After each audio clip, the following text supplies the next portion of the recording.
Est-ce que tu as en tête une sikha dans le Chelek Rava qui parle de Anochi Hashem Elokecha, il y a un lien de Imuna, tu vois ce que je veux dire?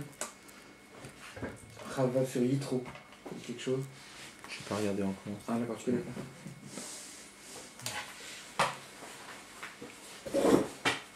Quand le Rabbi parlait une classique de 3-4 heures après, il fallait qu'il révise, qu'il répète tout, qu'il note tout, qu'il tape à la machine, tout le Val, qui s'occupait de la Chazara. Après mettre sur papier, ça prenait beaucoup de temps. En général, il y avait comme ça, il y avait après Shabbat. Tout de suite après Shabbat. Tout de suite après Shabbat. Il y avait les Bachorim qui se réunissaient avec Rabbi Elkan et ils répétaient. Donc là, les Bachorim notaient. Donc parmi ceux qui notaient, il y avait ceux qui travaillaient dans le Vad Anachatat Mimim. Et quelle différence avec ceux qui notaient? Il y a des gens qui notaient des notes personnelles. Ah d'accord. Des gens qui voulaient garder des anachotes privées. Ouais. Et ça a servi parce qu'il y a certains mamarim qu'on avait perdus et qu'on a retrouvé. Des fois, ça sort maintenant, même maintenant, ça peut sortir des fins à mars. C'est marqué Yotzelor Pam Rishona. Parce qu'on a retrouvé une anacha chez quelqu'un à la maison. Oui, une anacha. Une anacha, c'est quelque chose qu'on a noté tout de suite après que le rabbi a parlé, sans que le rabbi corrige. D'accord. Ça a été posé sur papier, mais ça n'a pas été. Ah, il n'a pas revu. Donc. On est samedi soir, donc c'est dimanche après, donc tout a été écrit déjà. Donc les Bachoum qui travaillent dans le VAD, ils les réécrivaient. Ouais. Et voilà, après ils les imprimaient. Ça mettait quelques jours jusqu'à ce que ça sorte. Quand on recevait les gros paquets, tu te rappelles, on recevait de 200-300 pages, c'était 2 semaines avant quoi. 200-300 pages. Ouais, 200 pages non, à peu près 150, je me rappelle. Mais ça, c'est un travail. Et le rabbi, il corrigeait tout ça? Non. Il permettait que ça sorte? Oui. C'est-à-dire, oui, c'était les anachot, ça sortait, le rabbi corrigeait pas. Ça arrivait de temps en temps que dans les anachot, le rabbi corrigeait une nekuda. Il y avait certaines choses que le rabbi ne voulait pas qu'on les écrive. Il a dit ça a été dit Bedibour, mais il ne voulait pas que ça se. Et ça sortait quand même, Non, quand les choses que le rabbi ne voulait pas, il les enlevait. D'accord. Il y avait des fois où. Tu es bien.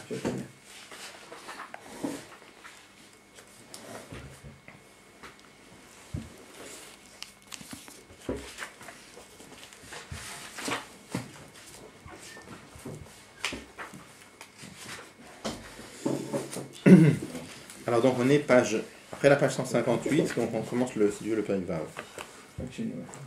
Alors où est-ce qu'on en était?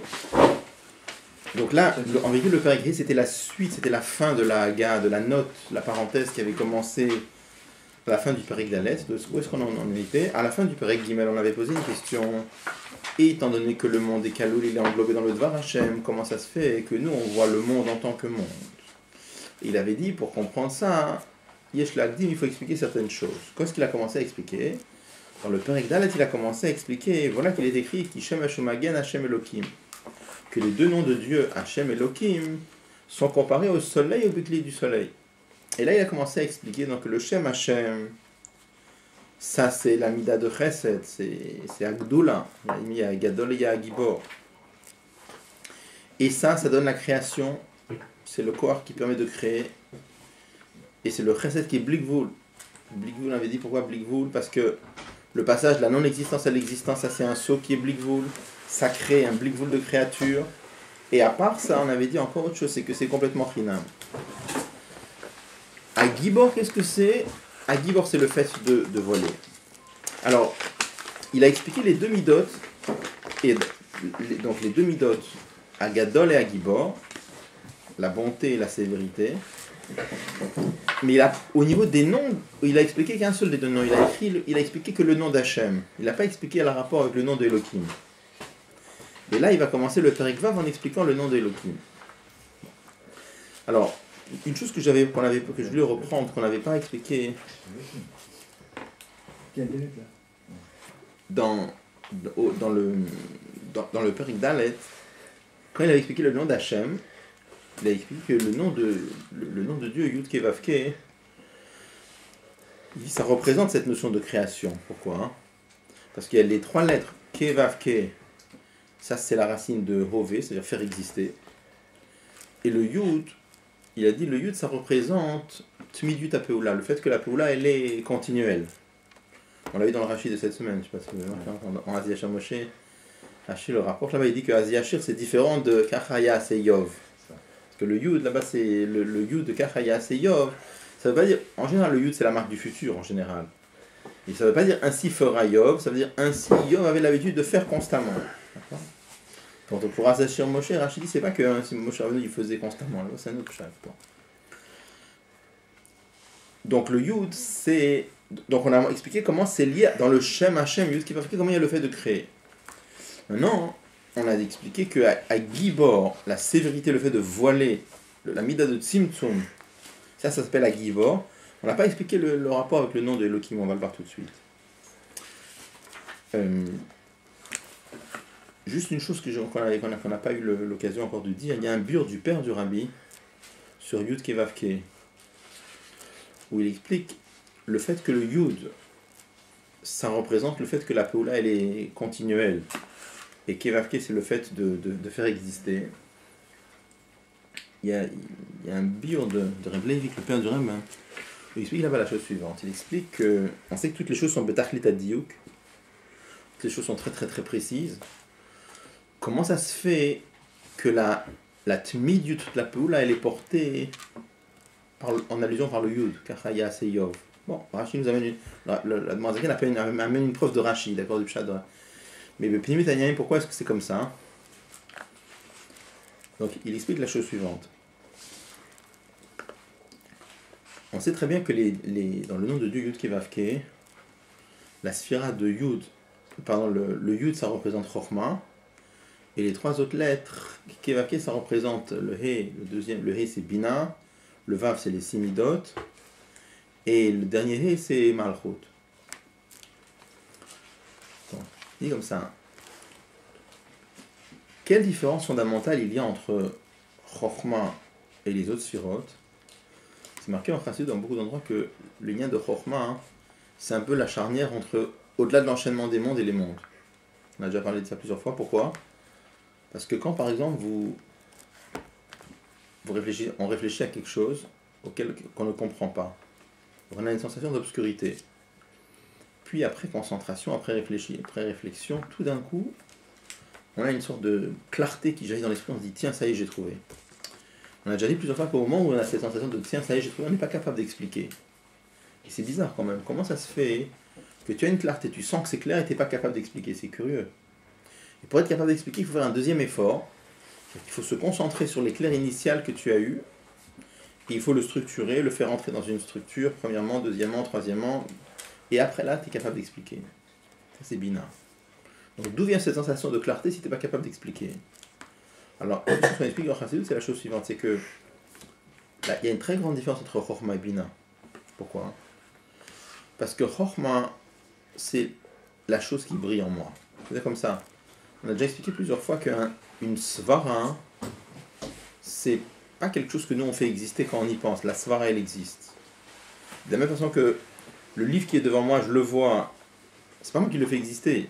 Lui, il est là, c'est pas moi qui le fais exister en le voyant, c'est à l'envers. Comme lui, il est là, pour ça, je peux le voir. Comment ça marche? Lui, il envoie des rayons dans mes yeux. Les svarot, c'est pareil. C'est comme si on disait que la svara, elle est là. Et la svara, elle envoie, si on peut dire, un certain gilouï dans mes kochot.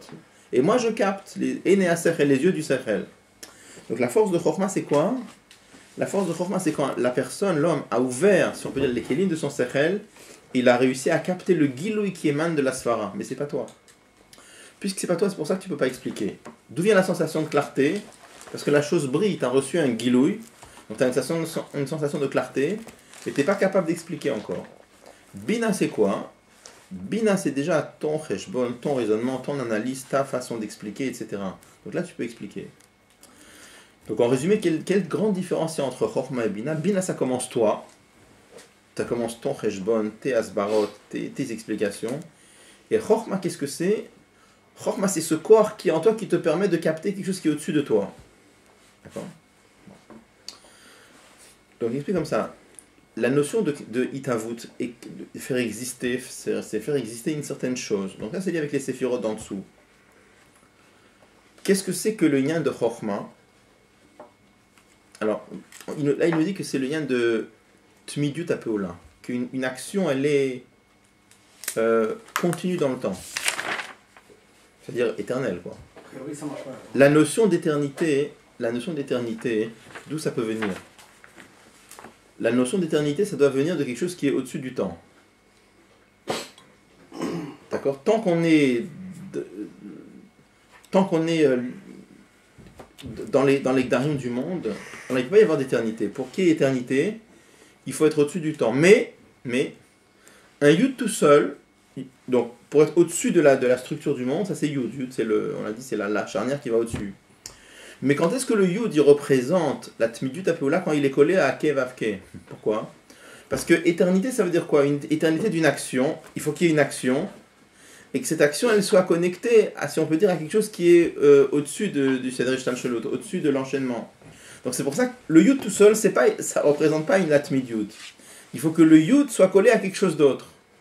Quand le Yud est collé à quelque chose d'autre, quand Chochma commence à briller dans une structure, là, cette structure, ce Inyan-là, il est continu dans le temps. Donc, c'est un bio de Reb Levi sur le Rabbi Tova. Il y a des trucs qui ne sont pas clairs. Ouais. Dans la Dama, ce que tu avais expliqué, c'est que le Chochma, quand tu transmets sur quelque chose, c'est quelque chose d'éphémère, justement. Mais Diouk, après, ce que tu as expliqué, c'est que le Yud, il représente... Je n'ai pas parlé sur le fait d'éphémère, j'ai voulu expliquer le fait que ça ne vient pas de moi. Je n'ai pas parlé de le fait de... Ouais, le fait que c'est éphémère, c'est pour moi, parce que si je ne le colle pas tout de suite à une structure, ça s'en va. Parce que c'est un guilouille qui ne vient pas de moi. Ok, donc c'est dans ça, en fait. Oui. C'est dans ça qu'on va... La chorma, si tu la colles pas tout de suite avec Bina, tu peux la perdre, l'éclair initial. Il faut que ça... C'est ça. Ouais. Ouais, d'accord, ok. Maintenant, Ça va colle. Et en quoi c'est lié avec la fatigue ou l'effort de l'homme? C'est pourquoi le fait que tu te fatigues, que tu vas te casser la tête, à ce moment-là, tu vas réussir à ouvrir... Bitoul. Parce qu'il faut avoir un certain bitoul pour pouvoir capter quelque chose qui est au-dessus de toi. La yegia, c'est lié avec bitoul. Tant que tu restes dans toi, hein, t'es pas un keli pour recevoir quelque chose qui est au-dessus de toi. C'est quand l'homme il sort de lui, c'est pour ça qu'il faut de la fatigue. Ici, ce qu'on est en train de parler, ici, quand on parle de Chochma, je suppose que c'est en train de parler d'une svara de Torah. Enfin, c'est valable pour le raisonnement, il est valable pour tout. Alors, voilà, c'est ça que je... Ça, c'est quelque chose pour moi qui n'est pas clair. Quand on se casse la tête sur quelque chose de mathématiques ou alors de trucs comme ça qui ne sont pas... mais qui peuvent... Ça demande exactement les mêmes processus intellectuels. C'est-à-dire, il y a un moment où il y a un objet, il y a un concept du monde, il y a un concept qui est difficile à comprendre. Il faut ouvrir les kelim du Sechel pour pouvoir comprendre cette chose-là. Mais ça demande le même bitoul aussi. Parce qu'on ne peut pas comprendre la chose telle qu'on a envie de la comprendre, il faut comprendre la chose telle qu'elle est. Mais il y a un truc qui me perturbe, c'est que quand on parle d'une svara de Torah, je comprends bien que la svara de Torah, elle est au-dessus les malam minashtal shelu, parce que c'est la chokhmah d'Hachem. Et cette chokhmah d'Hachem, on capte quelque chose qui est les malam minashtal shelu, et on le fait rentrer dans notre ishtal shelu tellement.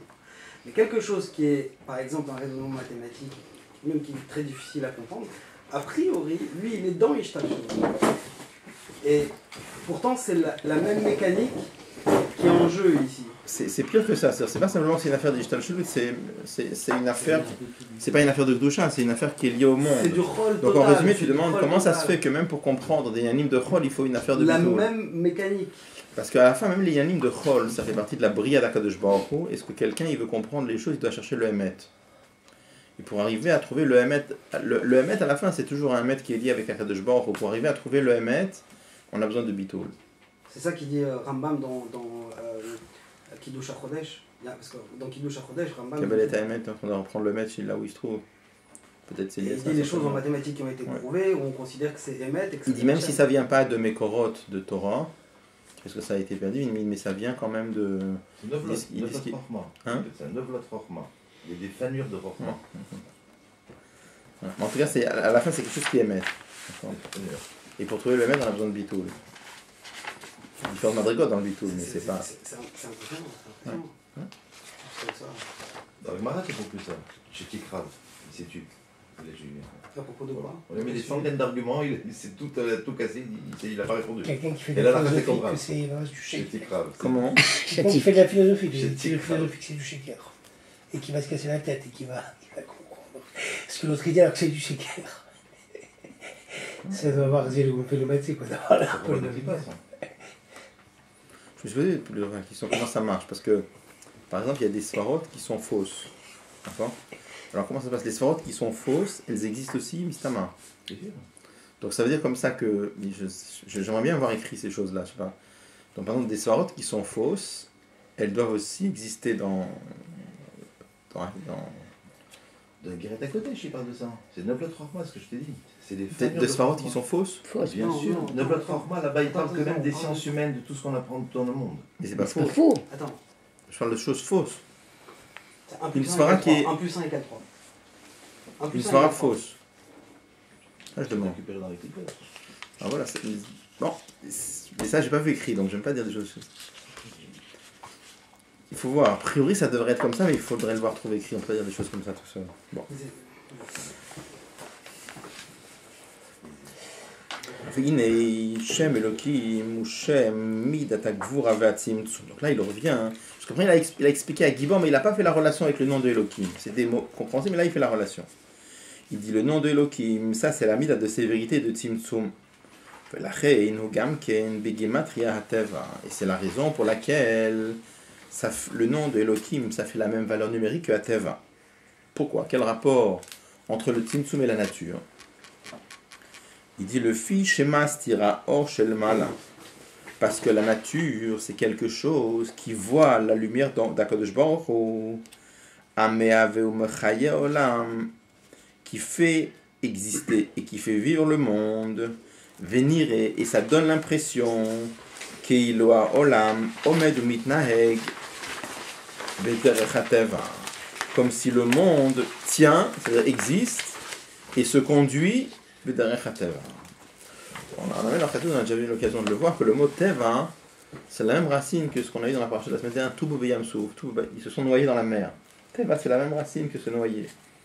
Quelle est l'idée? Quelle différence quand quelque chose est noyé dans l'eau ou quand il est au-dessus de l'eau? Quand il est au-dessus de l'eau, on le voit. Quand il est noyé dans l'eau, on ne le voit plus. Pourquoi le Teva, ça s'appelle Teva?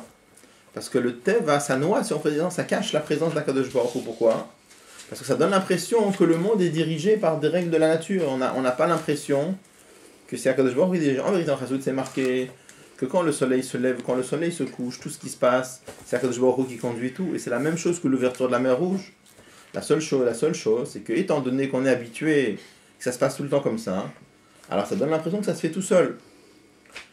Mais en vérité, c'est aussi étonnant que l'ouverture de la mer Rouge. D'accord? Simplement, la mer Rouge, on n'est pas habitué, parce que ça n'arrive jamais. Le jour où ça va arriver, on va être si on voyait ça nous-mêmes, on serait très impressionné.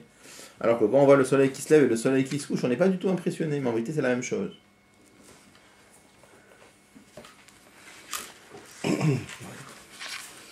Ils n'étaient pas si impressionnés que ça, puisqu'ils en doutaient jusqu'au bout. Les Juifs qui ont vu l'ouverture de la mer Rouge. Oui, quand on voit, on ne doute plus. Mais eux, ils ont continué à douter, donc humblement, on ne sait pas comment on peut réagir. Si on l'avait vu vraiment de nos yeux. Vous voyez ce que je veux dire? C'est pas qu'ils ont douté, ils ont été impressionnés. Oui, mais après, ils ont continué à douter aussi. Parce qu'il manquait de l'eau, donc ils se sont plaints, il manquait à Ils se manger, sont plaints, mais ils ont douté. Ça c'est ça après. prouve qu'ils avaient un problème de confiance à un moment donné. C'est un autre problème, ça c'est marqué que même quand quelqu'un voit un miracle, ça touche la personne, et ça touche de façon instable. Et c'est pour ça qu'après ça, le Nefesh Habamit, l'âme animale peut venir et peut tourner la tête de la personne. Et sur le moment, quand on voit une chose pareille, Oui, sur le moment. Mais le moment, c'est qu'à un moment, après, il y a le futur. Est-ce que ça reste après? Ok, après il y a... C'est ça qui est important. Enfin, à mon sens.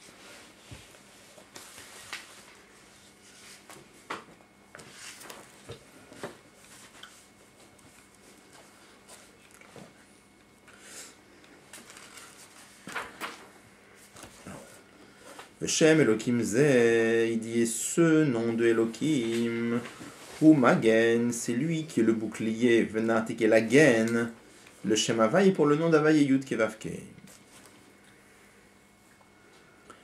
Quand il dit Shem Elohim Zeh, ce nom de Elohim, pourquoi Zeh celui-là?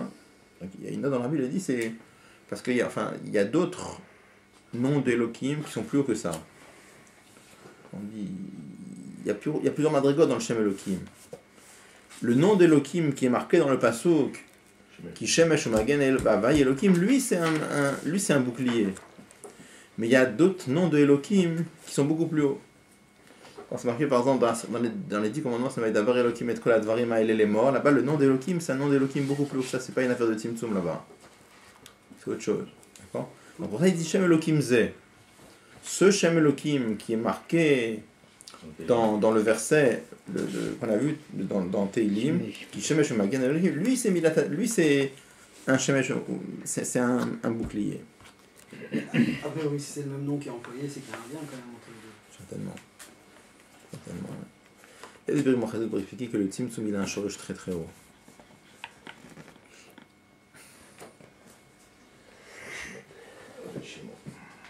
On avait appris un petit peu quand on avait fait Veshafta là-bas. À la fin de Veshafta, il en met un. Je trouve ça dans le Shimo. Oui, il y avait des noms très très. Bon. Donc là, l'imoula stira pour cacher la lumière de Dieu, va rajouter la vitalité. Anim shach mishem havaye qui provient de Shem Havaye, ou mehave me'ain leyesh et qui fait exister le monde ex nihilo. Mais lui, il cache la lumière chez le Lidgalé, la Nivraïm, pour que cette lumière ne soit pas dévoilée aux créatures. Auquel cas, ils seraient complètement annulés dans leur existence. Encore une fois, annulés, ça ne veut pas dire qu'ils n'existeraient pas, c'est qu'ils n'existeraient pas en tant qu'eux-mêmes. Ils seraient...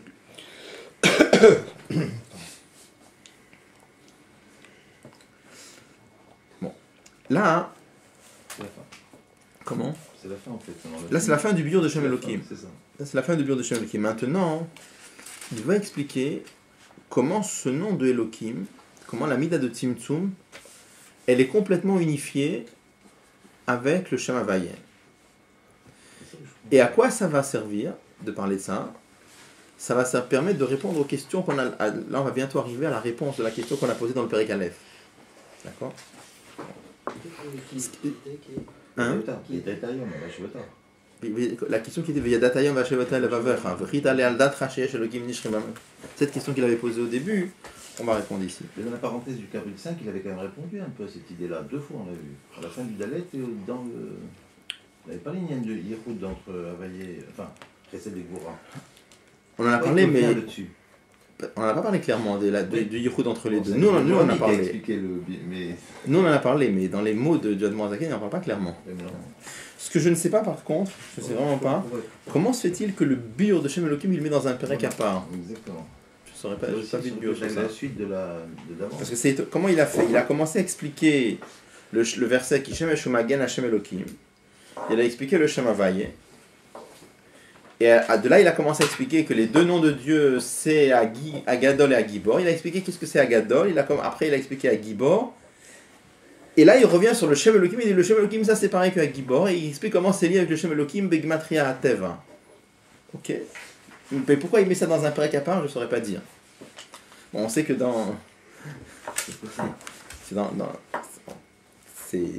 on sait que dans le Tanya, il y a énormément de lumière dans le secret. Bon, déjà, le pshat, c'est pas facile.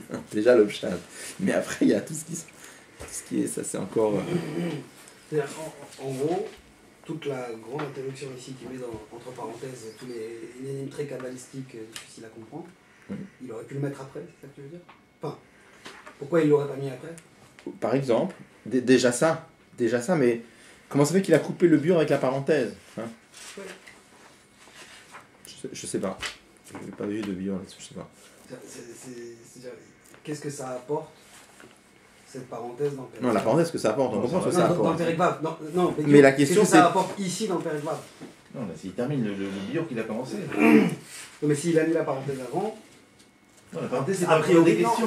Non, a priori, ce que je veux dire, s'il a mis la parenthèse avant, c'est que ça apporte quelque chose pour la suite. Tout simplement. La parenthèse, elle répond des Peut-être. questions qu'on avait dans les périodes. Bon, c'est déjà une tentative de réponse que tu dis, mais je sais pas si ça la réponse. Voilà, mais peut-être. après, il faut voir. Mais j'ai pas, je pose la question, mais j'ai pas de réponse, donc je sais pas. J'ai pas vu, d'accord? Je ne sais pas.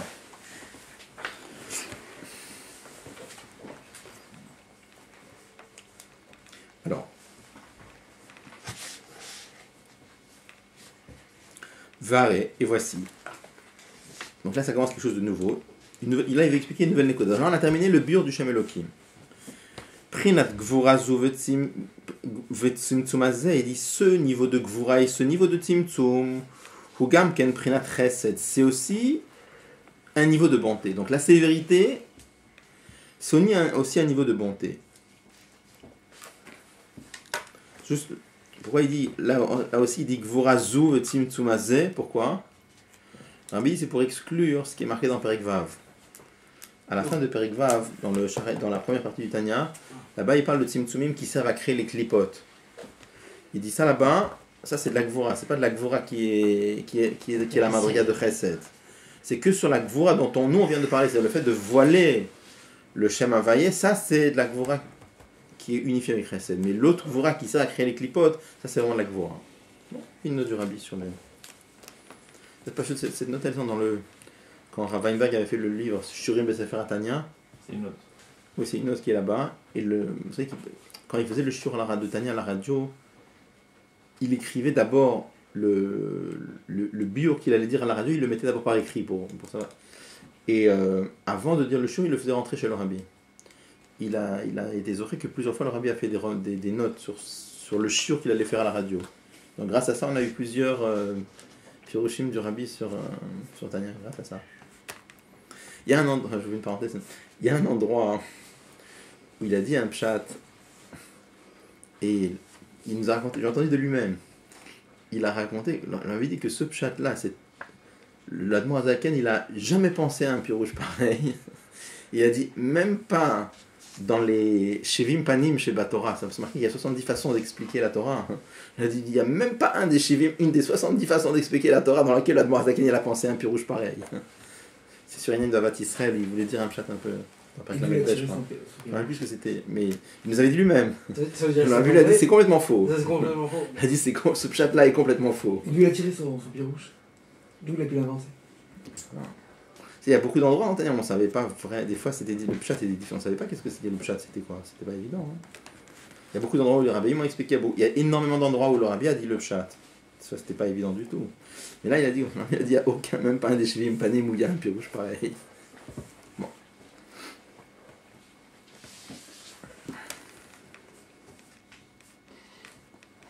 Donc il dit ce niveau de sévérité de Tzimtzum, Hugam Ken Prinat Chesed, Sheolam Ibanebo. C'est aussi de la bonté par lequel le monde est créé. Vezui Prinat Gvura Aklula Bechesed. Il dit ça, c'est la notion de Gvura, de sévérité, qui est inclus dans le Chesed. Comme on sait très bien dans les Séphirotes, que chaque sphira elle contient toutes les autres. Donc, par exemple, dans Chesed, il y a Chesed Shebe Chesed, il y a Gvura Shebe Chesed, il y a Tiferet Shebe Chesed. Donc il dit la Gvura dont on a parlé, c'est pas Gvura qui est bim commun, c'est pas la Gvura qui est à sa place, c'est la Gvura qui est englobée dans Chesed. Pourquoi la Gvura qui est bim commun, elle est créatrice de clipotes? Ça aussi c'est de la Gdusha a priori, non? On va avancer un peu, on va revenir.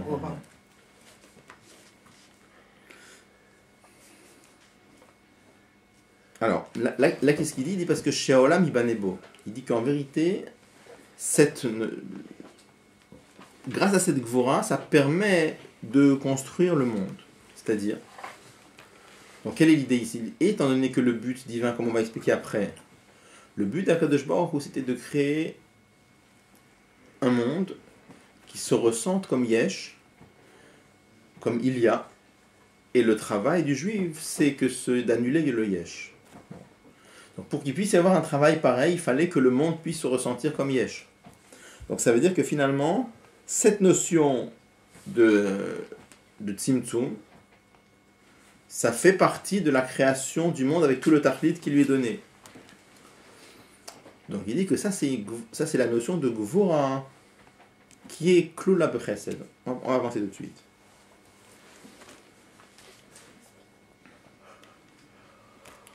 Alors je voudrais qu'on avance juste pour que vous voyez où est-ce qu'il veut arriver avec ça.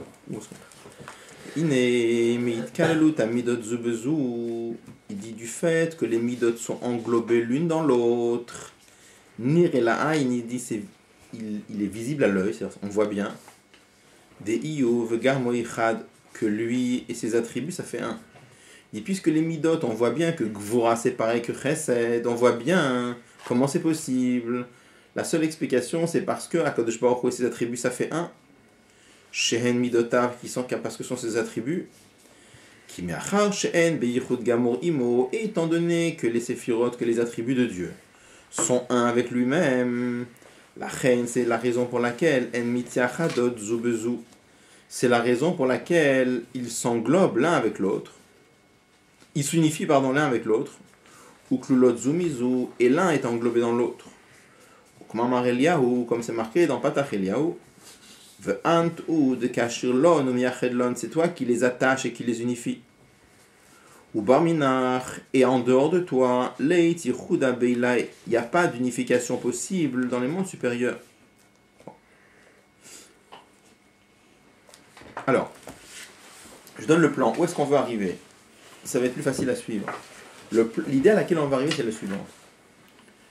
On veut arriver à expliquer que la mida de sévérité, le voile, ça fait un avec le chesed. Et pourquoi ça fait un avec le chesed? Parce que comme Dieu et ses attributs, ça fait un. Donc, ses attributs entre eux aussi, ils font un. Et qu'est-ce que je gagne avec ça? Je gagne avec ça la chose suivante. Nous, on avait expliqué jusqu'à présent que si le monde avait été créé que par la mida de chesed, le monde il aurait été comment? Inexistant. Batel b'mtsiut. Qu'est-ce qui fait que le monde se ressent comme une existence? C'est parce qu'il y a la mida de Gvura. La mida de Gvura, ça fait que par rapport à nous, comme on avait expliqué, le or est mousta, que le Tzimtzum il agissait sur le or. On avait dit que le or lui-même il était mousta, le or lui-même était caché, et c'est pour ça qu'on ressent que le monde il est existant. Bon. Donc ça veut dire que du côté d'Akadosh Baruch Hu, le monde est Batel b'mtsiut, et de notre côté à nous, le monde c'est une Metsiut. Alors, maintenant on va arriver à expliquer le verset Veidata ayom vashevot alevavecha ki Hashem Elokim bashamayim ma'al v'la'aretz mitachat einot.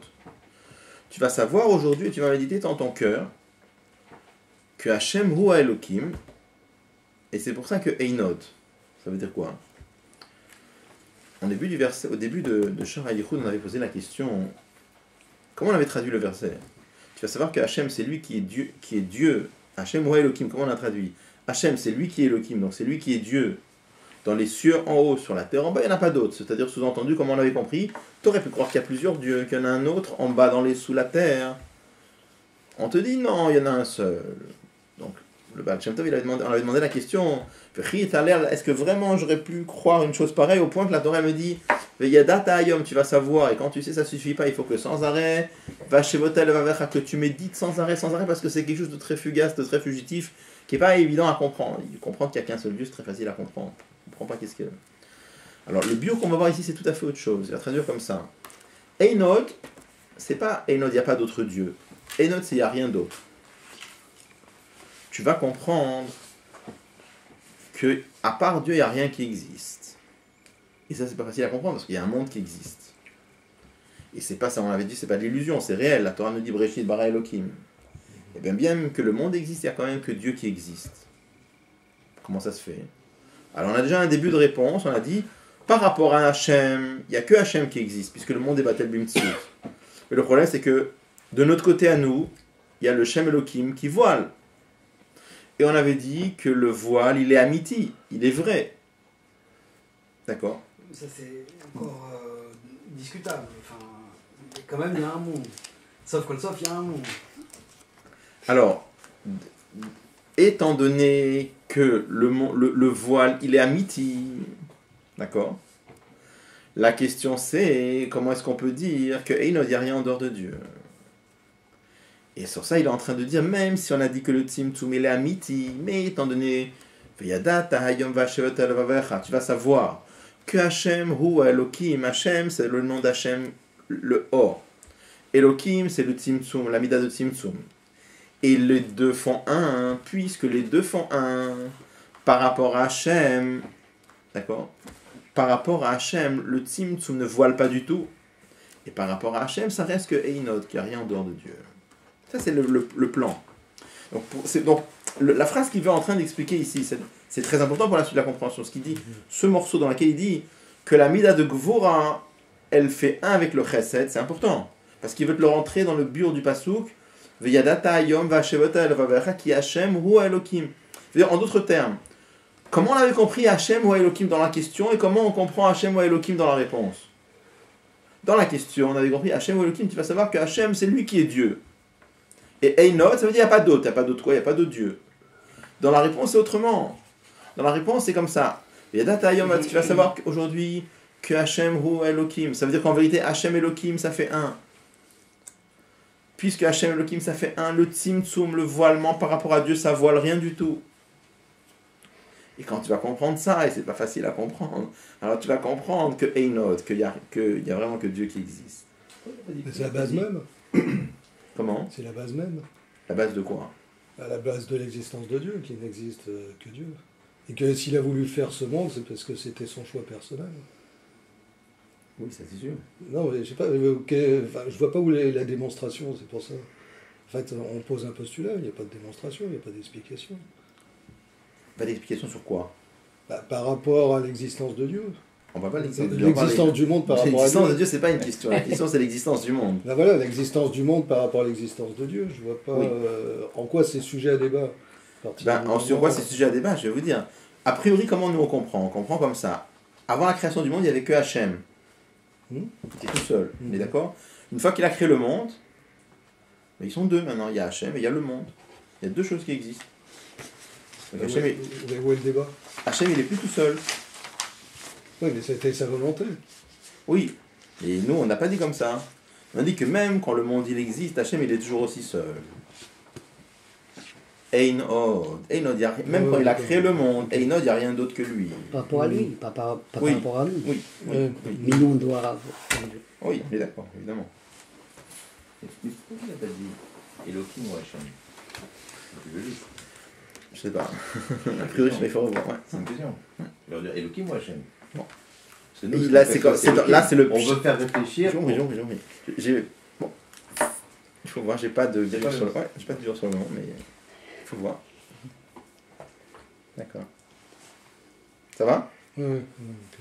Donc ça, c'est le plan de ce qu'il veut expliquer, d'accord? Alors, plusieurs choses qu'il faut comprendre. D'abord, il nous dit que l'Aïd Kalelut Amidot, comment ça se fait que les différents attributs, chaque Kadosh Baruch Hu, ils peuvent s'unifier, des choses complètement contradictoires comme Chesed et Gvura, ça peut s'unifier. Comment c'est possible? Il dit parce que les attributs sont un avec l'Hachem. Difficile à comprendre a priori pourquoi. Parce qu'on voit que chez l'homme aussi, il y a Aïd Kalelut Amidot. On voit par exemple que chez l'homme, on sait très bien que dans chaque séphira, dans chaque mida de la personne, il y a les 10. Dans Chesed, il y a Gvura, chez Chesed aussi. Et chez l'homme, on ne dit pas que l'homme et ses attributs, ça fait un. Par exemple, donc chez l'homme, quels exemples on a? On a par exemple... C'est le contraire qui est dit ici. Hein? Le raisonnement, il est fait dans l'autre sens ici. Puisque Hachem et ses attributs, c'est un, dans ce cas-là, l'Aïd Kalelut, ça marche. Oui. Mais d'après ça, chez l'homme, les attributs, il y a Aïd Kalelut dans les attributs, mais on n'a jamais dit que les attributs et lui, ça fait un. Oui, non, mais là, il a l'air de dire pourquoi il peut y avoir Aïd Kalelut dans les midot, parce que ça fait un avec lui. C'est une autre raison, Pourquoi tu dirais pas que dans Etzem Nefesh, Chesed et Gvura, c'est Echad là-bas, dans Etzem Nefesh? Ça rentrait dans une histoire très compliquée, tout simplement. Là-bas aussi, il y a Kalelut. Et pas du bien du Etzem Nefesh. Dans les Etzem Nefesh, c'est une chose, mais je veux dire, dans les sphirotes, dans les midot telles qu'elles sont dans leur place, on dit clairement que l'homme et ses korfot, ça fait deux. On dit vraiment qu'on dit que Uve Chochmato Echad, c'est que chez Hakadosh Baruch Hu. Dans les sphirotes, c'est Mitzad Etzem Aor que c'est fait Echad. Les Kélim, ils sont mamash différenciés quand même. Un c'est Chesed, un c'est Gvura. C'est Mitzad Aor qui deviennent Echad. Mais même les séphirotes, chez Hakadosh Baruch Hu, dans Hatzilut, même les séphirotes différenciés, on dit qu'ils font un avec Dieu. Yuv et Garmo Echad. Avec tout le bio que ça demande, mais c'est quoi la différence entre Itzardoud et Kalelut? C'est quoi la différence? Il dit les deux choses. Itzardoud et Kalelut. Oui, c'est pas pareil. Kalelut, ça veut dire que même à ce niveau-là où ils sont différenciés, un contient l'autre. Itzardoud, c'est-à-dire il y a un niveau où ils sont tous un. Et Kalelut, c'est même quand ils sont différenciés, chacun contient tous les autres. A priori, à vérifier. Alors, juste, le bio qui est marqué là-dessus, c'est... Donc, je répète la question c'est... Il a l'air de dire que chez Hakadosh Baruch Hu, là-bas, on a vraiment It Kalelut Amidot, c'est-à-dire qu'on a... Dans chaque sphère, il y a toutes les séphirotes. Pourquoi? parce que les séphirotes sont unifiées entre elles. Et pourquoi elles sont unifiées entre elles? Parce qu'elles font un avec lui, avec Akadosh Baruch Hu lui-même. Ce qui n'est pas le cas chez l'homme. Je demande, puisque chez l'homme c'est pas le cas, hein, comment ça se fait que chez l'homme aussi on a Itkalut Amidot? Comment est-ce qu'on a Itkalut Amidot chez l'homme? L'exemple, on amène toujours plusieurs exemples. On amène par exemple Avamaket Beno. Quand un père, par exemple, il voit son enfant qui fait des bêtises, alors il va se mettre en colère, et où il va crier, ou des fois il va être sévère, ou des fois il va peut-être même lever la main, dans certaines situations extrêmes. Alors on explique que même quand par exemple c'est un acte de sévérité, parce qu'il se met en colère, mais ça découle de l'amour profond que le père il a pour son enfant. Comme ça découle de l'amour profond que le père il a pour son enfant, on explique que ça c'est Gvura Aklula Bechesed. Ça veut dire quoi? C'est de la Gvura qui est au service de Chesed. Ça veut dire dans l'aspect extérieur, c'est un acte de Gvura. Il s'est mis en colère, il a peut-être levé la main ou il a puni. Donc c'est de la Gvura. C'est de la sévérité. Mais c'est motivé par quoi? C'est motivé par l'amour infini, l'amour très fort que le père... La preuve, c'est que quand c'est un étranger qui fait des bêtises, il n'en a rien à faire. Et quand c'est son fils qui fait une bêtise, ça le touche profondément. Pourquoi? Parce que celui-là, il l'aime et l'autre, c'est un étranger, par exemple. D'accord? Donc là-bas aussi, on a Itkalut Amidot chez l'homme. Alors, un des problèmes qui est marqué, c'est qu'en vérité, chez l'homme, quand il y a Itkalut Amidot, c'est pas une vraie Itkalut. C'est pas une vraie Itkalut. C'est-à-dire qu'il y a un des deux qui est très faible. Il n'y a pas les deux qui sont Betokef. Par exemple, prenez l'exemple, quand un homme, par exemple, il aime son fils et qu'à cause de ça, il va le punir, alors de deux choses l'une. Ou bien, il fait semblant de se mettre en colère, mais il n'est pas vraiment en colère, parce que c'est l'amour de son fils qui brille, donc il va le punir parce qu'il faut le punir. Et dans ce cas-là, la gvora, elle est complètement affaiblie. Ou alors, il se met vraiment en colère, et s'il se met vraiment en colère, l'amour, il est behelem. Il a l'amour quelque part, mais l'amour est une siba, est une cause qui va déclencher la sévérité. Mais au moment où il a la sévérité, il n'a pas l'amour qui brille en lui. Parce que s'il avait l'amour qui brille en lui, il ne pourrait pas faire un acte aussi dur. Comment t'expliques l'exemple avec les deux ministres du roi qui sont un Chesed et un Gvura devant le roi? Là-bas, ils sont devant le roi, ils ont perdu leur Chacun perd leur tokef. D'accord, mais en soi, ils ont une force en soi. Oui, mais devant le roi, ils ont perdu leur tokef parce qu'ils... Ils s'englobent. Parce que là-bas, ce qui compte, c'est la volonté du roi. C'est pas tellement une scène de tokef là-bas. Ce qui compte, c'est la personne du roi. Ils ont plus de... Donc lui, il n'est pas betokef. Il n'est pas betokef. Il est affaibli. Ah, il est affaibli. Ouais. Là, chez Akadosh Baruch Hu, on dit, quand on parle d'Itkalut Amidot, et qu'on dit comment c'est possible, parce que Yuv Garmo Ichad, là, c'est que chacun des deux reste Bechol HaTokef, et combien il y a Itkalut? Comment on avait dit?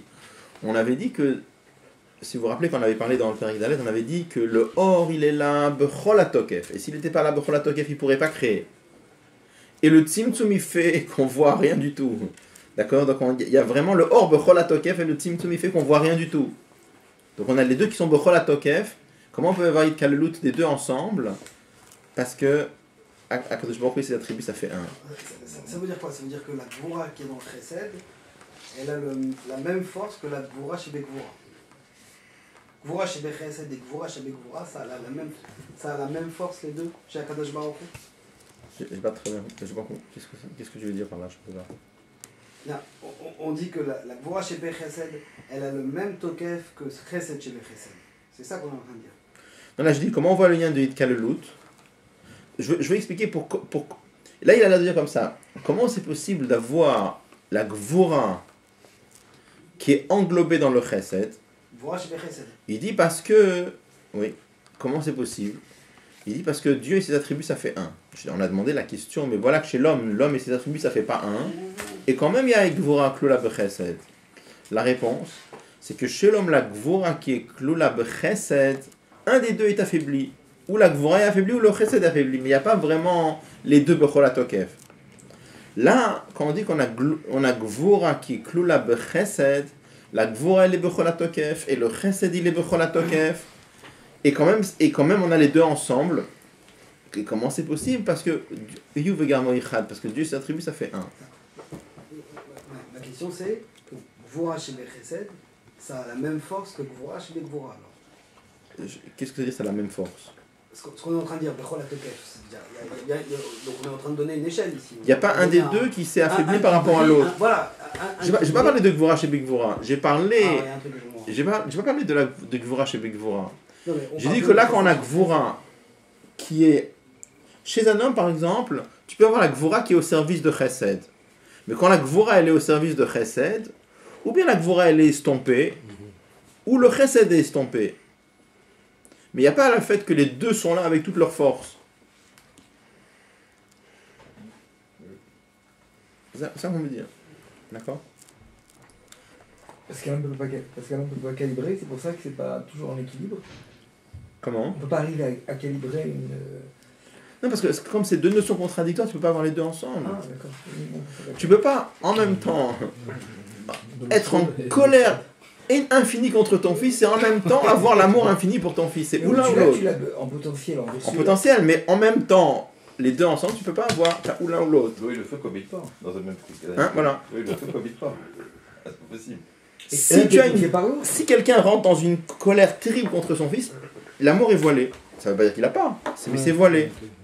Mais qu'il a en même temps l'amour très fort et en même temps la colère très forte, ça ne marche pas. C'est antinomique. Voilà. C'est possible.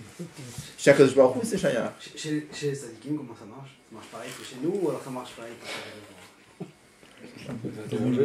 On avait demandé un jour à un chassid, est-ce que ton rabbi il sait faire ça ou il sait pas faire ça? Il a dit s'il doit savoir faire, il sait faire. S'il doit pas savoir faire, il sait pas faire. Je sais pas. Avec quelle importance? S'il a envie de dire quelque chose à son chassid, il lui dit. Après, c'est de savoir dans quelle mesure il peut lui dire, en fonction de ce qu'il est. C'est pas, est-ce que c'est vraiment important?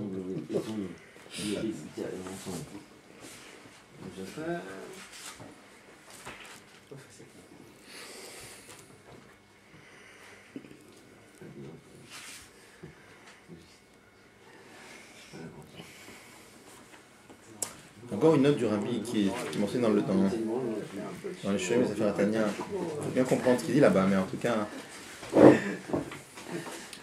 rabbi demande là-bas pourquoi il a eu besoin de dire que la Gvura elle est klola b'chesed. Pourquoi ce n'était pas suffisamment de dire que les deux sont unifiés? Pourquoi il fallait parler de klola, englobé? Et le rabbi dit là-bas que avec ça, la demande répond à une question très forte. Quelle question? Je comprends, mais en tout cas, c'est ce que le rabbi dit là-bas. Il dit comme ça. Il dit jusqu'à présent, on avait appris que les midot d'Akadosh Baruch Hu, elles sont infinies. On avait appris dans le Perek Dalet, d'accord, que le chesed, le fait de créer yesh me'ayin, ça c'est un chesed qui est infini. Je me dis pourquoi chez un homme c'est fini. C'est pourquoi chez un homme c'est fini le chesed? Parce que quand un homme il donne quelque chose de spécial, de spécifique. Il va lui donner, il donne un peu de nourriture, il donne un peu d'amour, il donne un peu d'argent, il donne un peu de son temps, il donne une explication, il donne quelque chose. Donc c'est forcément quelque chose de limité. Akadosh Baruch Hu, ce qu'il donne c'est infini. Pourquoi? Parce qu'il donne l'existence. L'existence c'est le passage de la non-existence à l'existence. Ça c'est un saut infini. Bon. Donc on a expliqué, ça crée une infinité de créatures.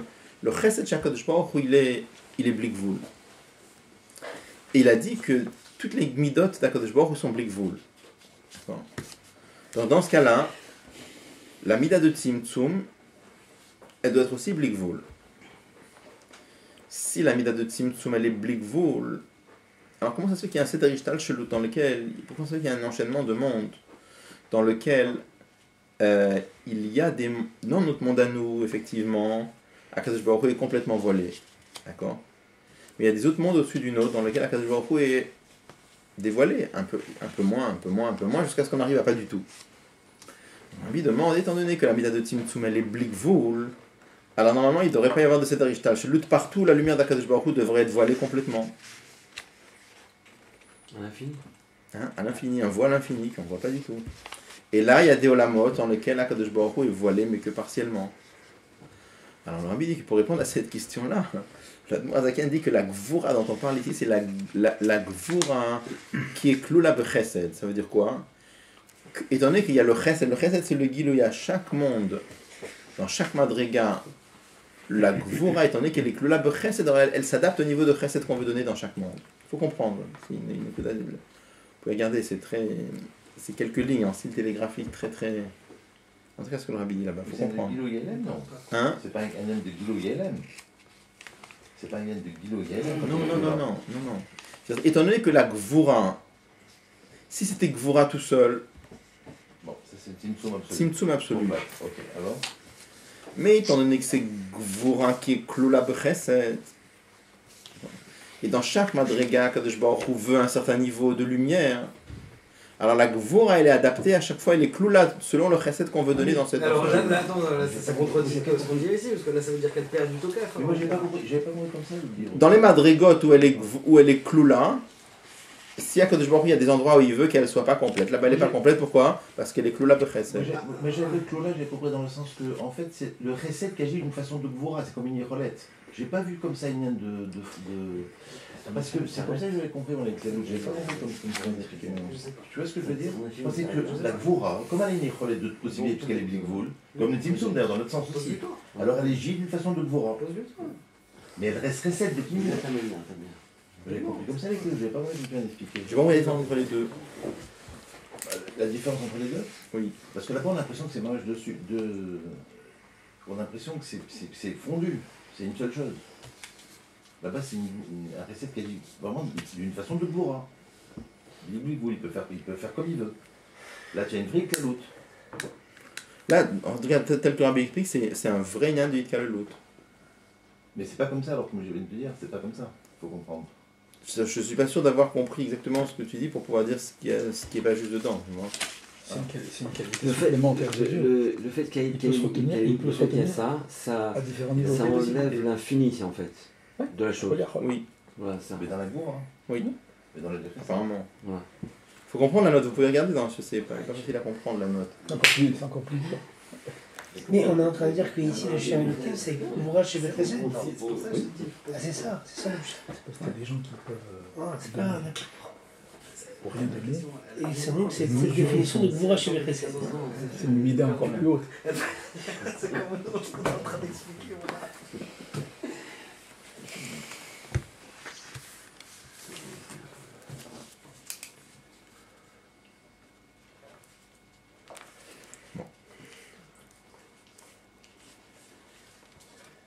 Alors si vous voulez, on va lire la réponse, il nous reste quelques minutes. On va lire maintenant, là il va donner la réponse de ce qui est marqué dans le premier Pérec. Il dit Vezé chez Kato, et c'est ça qui est écrit dans le verset qu'on avait mentionné tout au début de Shara Yichud Vaemunam. Vachevot, Taelevavecha, tu vas méditer dans ton cœur. Qui Hachem ou Elohim. Nous on avait traduit avant qui Hachem Elohim que c'est Hachem, c'est lui qui est Dieu. Comme ça on avait compris. Là il traduit autrement. Pirouche, regardez comment il dit. C'est pas comme on avait compris. Sheshne Shemot Eilu, que ces deux noms de Dieu, Hachem Elohim, Hem Echad Mamash, ils sont vraiment un. C'est-à-dire, Shegam Shem Elohim Ametzam Tsemumalima O, que même le nom de Elohim qui est en train de voiler, de cacher la lumière, alors lui aussi, ou Prinat Chesed Kmoshem Avaye, lui aussi c'est une bonté comme le nom d'Avaye. Pourquoi? Mishum Shemidotav Shel HaKadosh Baruch Hu Mitziachadot Imo Beyichud Gamur. Parce que les différents attributs de Dieu sont complètement unifiés un avec l'autre. Vehu Ushmo Echad. Et Dieu et son nom, ça fait un. Shemidotav Hen Shmotav. Car ces midot, ce sont ses noms. Fait Imken, et si c'est comme ça, mais Meila Teda, automatiquement tu vas savoir.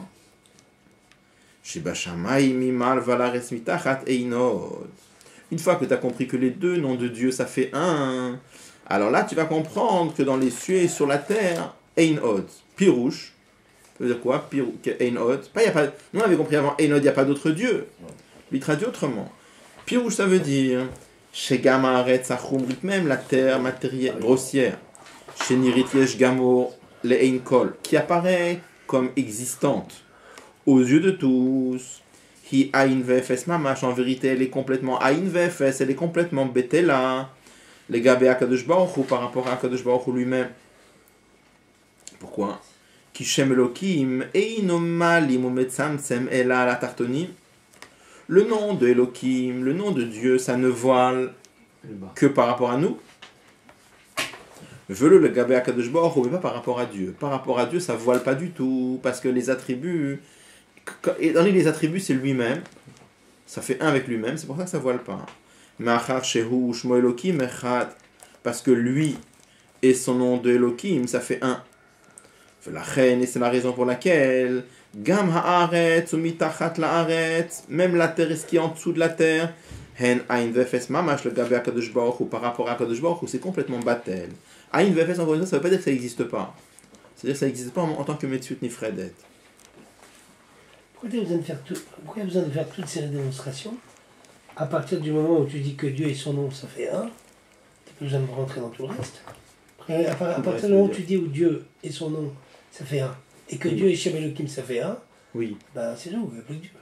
Je n'ai pas compris. À partir du moment où tu dis que Dieu et son nom, ça fait un, et tu dis que Shem Elohim et Dieu, ça fait un, oui. Tu n'as pas plus besoin de rentrer dans tout le raisonnement des midotes, et tu peux dire ça, c'est terminé. Donc en résumé, tu demandes pourquoi, parce que là il dit Enfin, deux choses. En plus, au début aussi, il te dit que le monde il a été créé par Shem Elohim et que Shem Elohim c'est aussi Chesed. La preuve c'est que ça a été créé par le Shem Elohim. Il te montre encore que c'est Chesed. Il y a plusieurs démonstrations, il te montre que finalement... Alors là on a deux biurim différents, il faut comprendre la tsrichuta des deux. Trois en fait, il y en a trois. Au début il te dit que le fait que Shem Elohim il a permis de créer le monde, donc tu es obligé de dire que c'est Chesed. Il est passé par ça. Ensuite, non, ça c'est la façon comme nous on le voit.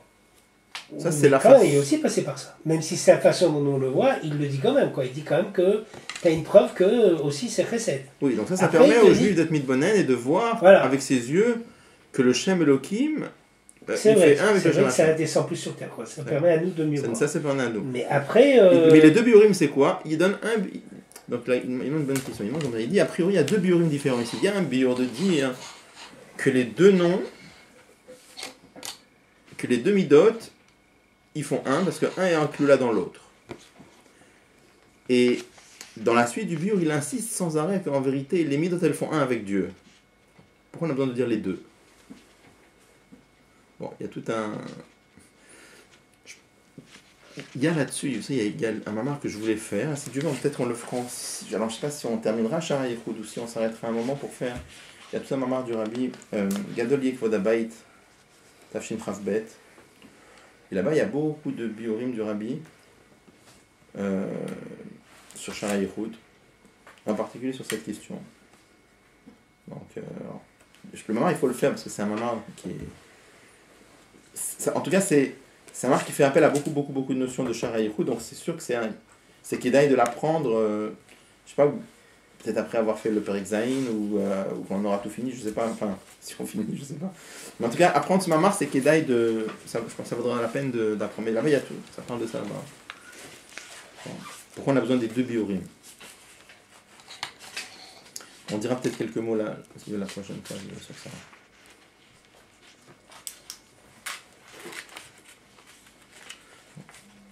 On va s'arrêter ici pour ce soir.